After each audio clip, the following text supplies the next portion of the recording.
ফেব্রুয়ারিতে যদি নির্বাচন না হয়, সেটা যদি পিছিয়েও যায়, তারপরও গণভোটটা আগে দিয়ে দিতে হবে। মানে নির্বাচনের চাইতে গণভোট বেশি গুরুত্বপূর্ণ। বাঁশের চেয়ে কঞ্চি বড়, সূর্যের চেয়ে বালি গরম। জনাব তাহের জামায়াতে ইসলামীর নায়েবে আমির এই ধরনের একটা মন্তব্য করেছেন। মানে বাংলাদেশের জন্য তার ভাষ্যমতে একটা জাতীয় নির্বাচনের মাধ্যমে একটা গণতান্ত্রিক সরকারের চাইতে সংস্কার করার জন্য গণভোটটা অনেক বেশি গুরুত্বপূর্ণ। যদিও গণভোটের যে প্যাটার্ন, যে ঢঙে এটাকে প্রপোজ করা হয়েছে, গণভোট ইটসেলফ একটা সংশয়ে পড়েছে। আমি জানি না সরকার নোট অফ ডিসেন্ট ছাড়া গণভোট দেবে কি না। যদি দেয় তাহলে এই গণভোটের কপালে খারাপই আছে। যাই হোক, জামাত দীর্ঘদিন থেকে নভেম্বরে গণভোটের দাবি করছে এবং এখন আরেক উদ্ভট দাবি, মানে জামাতের সর্বোচ্চ নেতারা একের পর এক উদ্ভট দাবি করছিলেন। জনাব তাহেরি কয়েকদিন আগে, আমাদের নিশ্চয়ই মনে আছে, তিনি বলেছিলেন প্রধান উপদেষ্টাকে ঘোষণা দিতে হবে নির্বাচন যদি ঠিকঠাক মতো না হয় তিনি সেই নির্বাচন বাতিল করে নতুন নির্বাচন দেবেন। বলেছিলাম প্রধান উপদেষ্টার একটা সেন্টারের নির্বাচন বাতিল করার ক্ষমতা নাই, চেক করে দেখতে পারেন। এই ক্ষমতা নতুন করে যদি দিতে চান আইন টাইন বানিয়ে, সেটাও সংবিধানের সাথে সাংঘর্ষিক হবে। এই বেসিক আন্ডারস্ট্যান্ডিং ছাড়াই এই ধরনের রেটরিক বলে যাচ্ছেন। যাই হোক, একটা প্রতিনিধি দল এসেছিল, তাদের সাথে বসার পর যে ব্রিফিং করেছেন জনাব তাহের, সেখানে তিনি বলছেন কোনো কারণে যদি জাতীয় নির্বাচন সঠিক সময়ে নাও হতে পারে, আমরা আশা করি সঠিক সময় ইনশাল্লাহ হবে, তখনও তো জুলাই সনদ তো আমাদের পাশ করতে হবে। মানে নির্বাচনটা সঠিক সময় হবে এটা বলছেন, কিন্তু যদি নাও হতে পারে, জুলাই সনদ তো একটা সংস্কারও, সুতরাং দুটোকে একসঙ্গে জুড়ে দেয়া এটা আমরা কোনোভাবে সঠিক মনে করি এবং এটা জুলাই সনদকে অনিশ্চয়তার দিকে নিয়ে যেতে পারে। জাতীয় নির্বাচন ঠিক সময় না হলেও গণভোট আগে হতে হবে বলে মন্তব্য করেন তিনি বলেন একই দিনে জাতীয় নির্বাচন ও গণভোট হওয়া উচিত নয়, অনবরত বিলম্বে গণভোটের তারিখ ঘোষণা করতে হবে। তার মানে জামায়াতের কি কোথাও জানা আছে বা এরকম কোনো একটা প্রসেসের সাথে তারা জড়িয়ে আছে যে নির্বাচনটা, জাতীয় নির্বাচনটা ফেব্রুয়ারিতে হবে না, এটাকে ভণ্ডুল করা হবে, তাই গণভোটটা আগে করে নেই। একই দিনে গণভোট এবং জাতীয় নির্বাচন যদি হয়, তাহলে যদি জাতীয় নির্বাচন ভণ্ডুল করতে যায়, সেক্ষেত্রে তাদের কাঙ্ক্ষিত গণভোট হলো না। মানে আমাদের এই প্রশ্ন করতে হবে, বরং এটা করার মাধ্যমে আমাদের জনগণকে কি করতে হবে সেই একটা বার্তাও তিনি দিচ্ছেন। গণভোট নিয়ে জামাতের অবস্থান কেন এই রকম, সেটা নিয়ে আমার একটা টেক আছে। আমি অনেকবার বলেছি, লোয়ার হাউসে পিআর করে কয়েক মাস জামাত চেঁচিয়েছে, মাঠে কথা বলেছে, টকশোতেও আমরা প্রচুর ডিবেট করেছি, জেলা উপজেলায় মিছিল বিক্ষোভ করেছি, কিন্তু রেজাল্ট ইজ জিরো।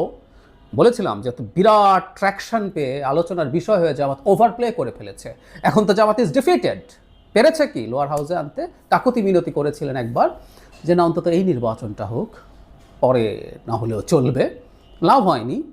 সুতরাং এই ডিফিটেড জামাতকে একটা জয় নিয়ে যেতে হবে, কারণ তারা তো এখন বিরাট রাজনৈতিক দল, তারা নির্বাচন জিতে যেতে পারে বলে তাদের এক ধরনের পারসেপশন তারা দেখানোর চেষ্টা করেন।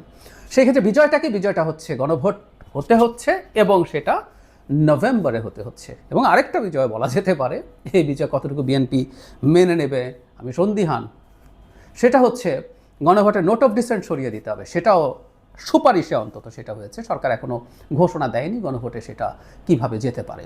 ফলে জামাতের এই অবস্থান নেওয়া হচ্ছে। কিন্তু যে কথাটা বারবার বলছি, এটা বলার মাধ্যমে একটা মারাত্মক সংশয় তৈরি করা হয়েছে। আমরা একটু সরিয়ে রাখি, বাংলাদেশের শেখ হাসিনা পতনের পর আমরা যদি একটা বেছে নিতে হয়, ইনফ্যাক্ট আমরা সবাই মানে আমরা যারা একটু বুঝি একটু পড়াশোনা আছে, দেশ দুনিয়ার খোঁজ খবর রাখি, শিক্ষিত শুধু না সচেতন মানুষও, তারা সংস্কার ব্যাপারটার গুরুত্ব বোঝেন। এই সংস্কারের গুরুত্ব দেশের আপামর জনসাধারণের মেজর অংশ বোঝে না, এবং যারা দাবি করে তারাও বোঝেন কিনা জানি না। জামাতে ইসলামী বলছেন পিআর হলে নাকি নিয়োগ মানে মনোনয়ন বাণিজ্য বন্ধ হবে। ব্যাখ্যা করছি না, অনেকবার ব্যাখ্যা করেছি। মনোনয়ন বাণিজ্য এখন যা আছে তার কয়েক গুণ হবে। আমি জামাতের লোকজনকে সামনে বসে চ্যালেঞ্জ করে দেখেছি, তারা এটা জবাব দিতে পারেনি। তো ওনারাও বোঝেন কিনা আমি আসলে সেটাই সন্দিহান। একটা আওয়াজ দিতে হয়, তাই আওয়াজ দিচ্ছেন। যাই হোক, সংস্কার এবং নির্বাচন দুটোই একটা শ্রেণী চেয়েছে, বিশেষ করে যাদের সোশ্যাল ক্যাপিটাল আছে, সিভিল সোসাইটি চেয়েছে, এডুকেটেড কনশাস সিটিজেনরা চেয়েছে, এটা ফ্যাক্ট। কিন্তু আমাদেরকে যদি বেছে নিতে হয় একটা, আমি বলছি না বেছে নিতে হবে, কিন্তু আমি যদি একটা বেছে নিতে হয় যে বাংলাদেশে সংস্কার ছাড়া একটা নির্বাচন হবে, আমাদের যেভাবে নির্বাচন হতো তার মাধ্যমে একটা গণতান্ত্রিক সরকার গঠিত হবে, এটা একটা অপশন। আরেকটা হচ্ছে সংস্কার হবে কিন্তু নির্বাচন আনসার্টেন হয়ে যাবে, সংস্কারে গণভোট পাস হয়ে যাবে, তারপর নির্বাচন আনসার্টেন হয়ে যাবে। কোনটা মানুষ নেবে? মানে কেউ যদি মনে করে আগে সংস্কারের এটা করতে হবে, এটার মধ্যে মতলববাজি আছে। একটা স্টেটের মানে গণতান্ত্রিক ব্যবস্থার প্রধানতম কথাটা হচ্ছে একটা গ্রহণযোগ্য অংশগ্রহণমূলক নির্বাচন। এর কোনো অন্যথা নাই। এই সংস্কারগুলো ছাড়া তো আমরা গণতান্ত্রিক ব্যবস্থায় মোটামুটি কিছুদিন চলেছিলাম। এমনকি দীর্ঘদিন গণতান্ত্রিক ব্যবস্থায় চলছে ভারতেও আমাদের প্রস্তাবিত অনেক সংস্কার ভারতের কনস্টিটিউশন বা আইনের মধ্যে নাই। তো ওরা কি চলতে পারছে না? অন্য আলাপ আরেকদিন করব, সবসময় করি, আবারও করব। সংস্কার করে ফেললেই বিরাট গণতান্ত্রিক দেশ হয়ে যায়, এটা যারা মনে করেন, এটা রোল প্লে করে ফর শিওর, এটা করতেও হবে, ঠিক আছে, কিন্তু এটা করে ফেললেই সব কাজ শেষ, গণতন্ত্র নিশ্ছিদ্র হয়ে গেল, এটা যারা মনে করেন তাদের খুব কম ধারণা আছে কিভাবে ডেমোক্রেটিক সিস্টেম বা প্রসেস কাজ করে। যাই হোক, তো প্রধান কাজ হচ্ছে আসলে একটা নির্বাচন হওয়া, একটা বেছে নিতে হলে, কিন্তু সেটা করছেন না। সংস্কার হলো, নির্বাচন পিছিয়ে দিলাম, এরপর এই সরকারে খেয়ে আসলো, ডক্টর ইউনূস থাকলেন না, আরেকটা সরকার হলো, আরেকটা অন্তর্বর্তী সরকার দাঁড়ালো, সেটার কোনো সীমা পরিসীমা নেই, আরেকটা ১/১১ ঘটলো, বা সরাসরি মিলিটারি ইন্টারভেনশন হলো, একটা গৃহযুদ্ধ শুরু হয়ে গেল, আমরা তখন সংস্কার ধুয়ে পানি খাবো। এইরকম স্টুপিড আইডিয়া আমাদের সামনে আনা হচ্ছে জামায়াতের পক্ষ থেকে। যেহেতু তারা নভেম্বরে গণভোট করতে, এবং ওই যে বলছি লোয়ার হাউসে পিয়ারের মতো ওভারপ্লে করছেন, ওভারপ্লে করতে করতে যেটা হয়, ফিরে আসা যায় না। আমি একটা মেটাফোর দিচ্ছিলাম, ছোটোবেলায় যখন কাঁদতে শুরু করতাম, কান্না থামানো ইজ রিস্কি, প্রবলেম্যাটিক। দুঃখ শেষ হয়ে গেছে কিন্তু এখন লজ্জা লাগছে কান্না থামাতে। জামাতও এই ইস্যুটা নিয়ে ওভারপ্লে করছে আমি মনে করি। এখন এটাকে ধরে যদি তারা খুব শক্ত অবস্থান নেন, নির্বাচনকে সংশয়ে ফেলাচ্ছে, এবং তার বক্তব্যের মধ্যে ইঙ্গিত আছে, এবং আমি মনে করি নভেম্বরে গণভোট করার কোনো রকম কোনো অপশান রাখা উচিত হবে না, কারণ জামাতের নায়েবে আমিরের বক্তব্যে আমরা সিরিয়াস ষড়যন্ত্রের গন্ধ পাচ্ছি, নির্বাচন না হলে জামাতের তো বিরাট ক্ষমতা নিয়ে আছে, এই সরকারে বিএনপিরও প্রভাব আছে, এনসিপির আছে, জামাতেরও আছে। ইকুয়ালও যদি ধরি, যদিও জামাতের প্রভাব তার চেয়ে বেশি বলেই অনেকে বলেন, ইকুয়াল ধরলেও 33% প্রভাব, সরকার আসার পর 1%ও থাকবে না, কারণ সরকার বিএনপির হবে, জামাত কিছু বেশি সিট পেতেই পারে, সরকার তার গঠন করছে না। সো যতদিন এই ধরনের সরকার চলতে থাকবে, যতদিন এই ধরনের সরকারকে টেনে নিয়ে যাওয়া যেতে পারে, তার বিরাট লাভ হচ্ছে। সুতরাং জামাত এই ধরনের একটা ষড়যন্ত্রের পার্ট হওয়ার সমূহ সম্ভাবনা আছে, কারণ একটার পর একটা তাদের ইস্যু আনা, যেগুলো দিয়ে আসলে সব কিছু ডিসরাপ্ট করার চেষ্টা তারা করছেন।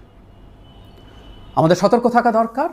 আমি মনে করি বাংলাদেশে বহুদিন একটা কথা বলেছি, গণতান্ত্রিক উত্তরণের জন্য, শেখ হাসিনার বিরুদ্ধে লড়াইয়ের জন্য জামাত একটা সময়ের পর গর্তে চলে গিয়েছিল, একটা সময় তারা ফাইট করেছে, তারপরে প্রায় 10 বছর 14-15 পর থেকে তারা অলমোস্ট কিছু করে নেই। আমরা স্মরণ করিয়ে দিতে চাই 28 অক্টোবর, সেই 28 অক্টোবর 2023 সালে বিএনপি যখন মার খাচ্ছে, জামাত তখন অসাধারণ হাসিনা স্পন্সর জনসভা করে বাড়ি ফিরে গিয়েছিল।